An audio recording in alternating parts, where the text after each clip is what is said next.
If you're here, I'm guessing you have felt it, the hot, sick, rising feeling in your chest, like something is literally about to boil over and you're not sure if you can hold it in for another second. After all these years of being in a relationship with somebody and they just took off and decided that they didn't want to be a bar of it anymore, you're not just heartbroken, you're probably angry. Maybe angry at him, maybe angry at yourself, maybe angry at all of the years that you have given to this relationship.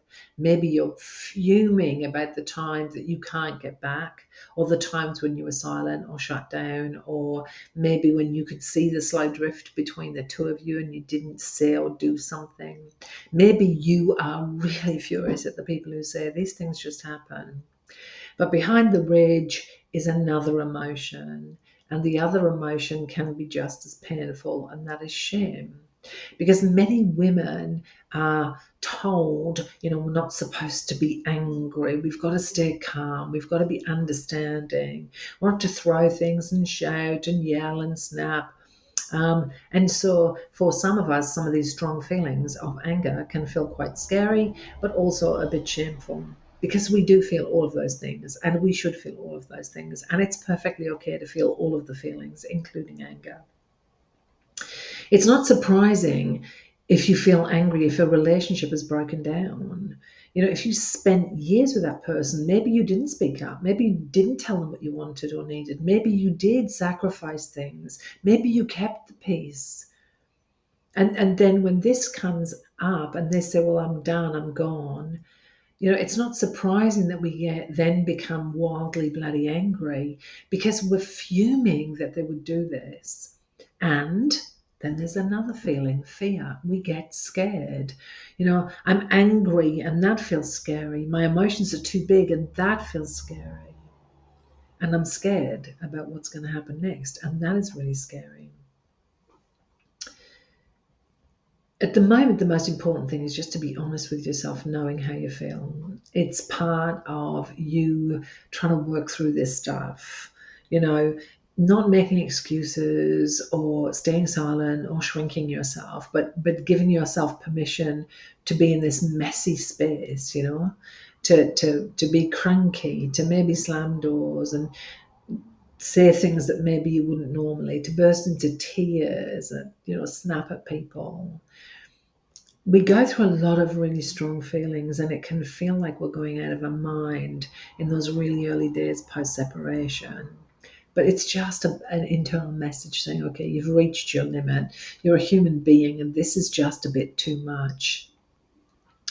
When I talk to women, I try and explain that there are different parts of who we are. So some parts of us are kind of the thoughtful, calm, rational part that kind of works through stuff and gets stuff done. But there's another part of us, a part of us that really reacts in different kinds of ways. And when a relationship ends, it can trigger that little girl part of ourselves, that little person part of ourselves that desperately wants love and safety and connection. And that little part of ourselves can really run the show for a while. Because that part of us has said, I don't know that I can survive this. And she's kicking and screaming and lashing out. And she wants things to be better. She wants to feel safer and happier. And she doesn't feel that right now. That part of us, that little girl part of us, might be because we were abandoned or hurt earlier on in life. It may be that we have fears around that. And the little part of us is trying really hard to get things back on track. So it's very important when you feel these feelings of, I shouldn't feel like this. This is so childish. I need to pull myself together. Please know that that tug of war between the rational part of you that needs to get stuff done and this little person inside of you who's like, I know, but I think this is the end. We need to make space for her. We need to remind ourselves that that little part of us, that 5-year-old part of ourselves, is doing the best that that part can to get through some of the most painful things that are going on. The little person inside of us can't be in charge, but we have to make space for her feelings.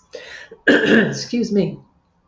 And She only knows to kick and scream and flail around. If you've seen the average 5-year-old, when you do something to them that really feels like it's going to destroy their world, they'll let you know.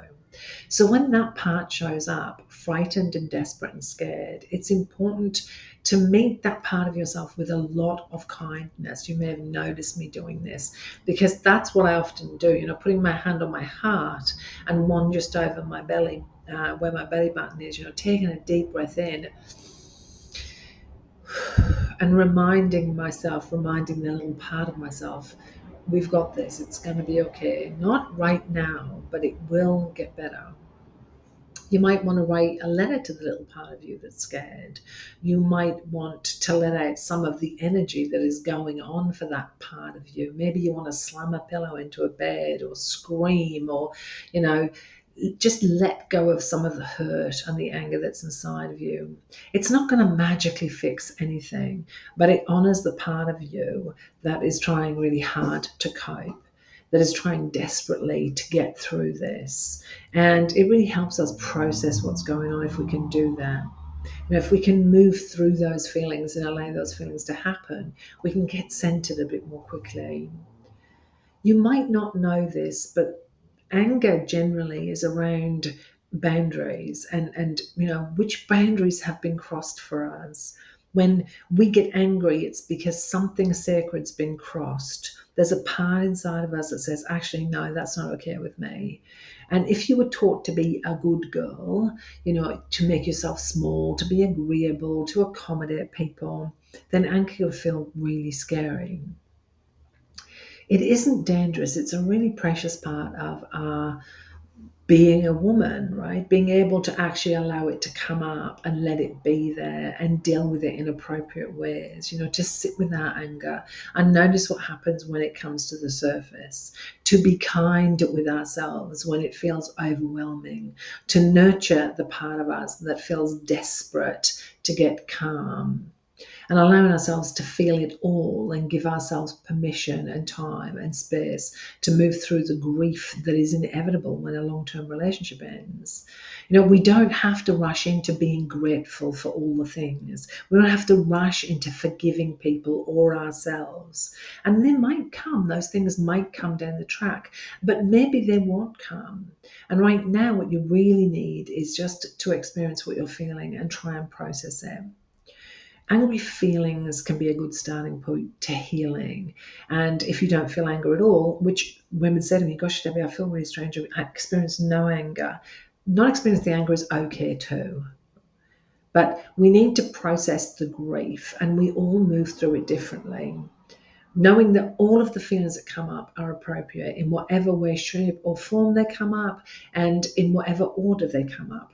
Anger is not our enemy. Anger says to us, this is a boundary. It's a starting place for me to heal. You don't need to push it down or push it away. You can honor it in really healthy ways. Next time, in the next chapter, we're going to look at what blocks us in our healing process, like the pressure to move on, people wanting us to move on, people wanting us to forgive when maybe it's too soon and we don't want to yet. Because some feelings that we think might be setbacks are actually a really healthy and good part of the process to move forward. In this Heartbreak to Healing series, there will be more chapters. I'll put them here at the top of the screen. You can just click that and you'll get to the next chapter. Alternatively, wait and it will just roll through for you. With this series, there is an article you can read about long-term relationships coming to an end and how to kind of manage some of that. I have a live chat every Thursday on YouTube. You're more than welcome to come and join us, ask some questions or just listen in. In my store, if you are struggling and you're not sleeping and you're not eating and you're feeling really distressed, there is a survival guide that you can purchase for a small fee that has a lot of real practical things that you can do when things are extraordinarily challenging for you. And you're more than welcome to book a one-on-one session with me if you feel that that would be helpful. In this moment, I'd like you to remember that all of your feelings, all of them, no matter what, are welcome, and that this is a process and you're going to have to move through it. Please do subscribe to my channel, hit the notification button, and you'll be notified of when the next video is released. And I look forward to seeing you on the next video.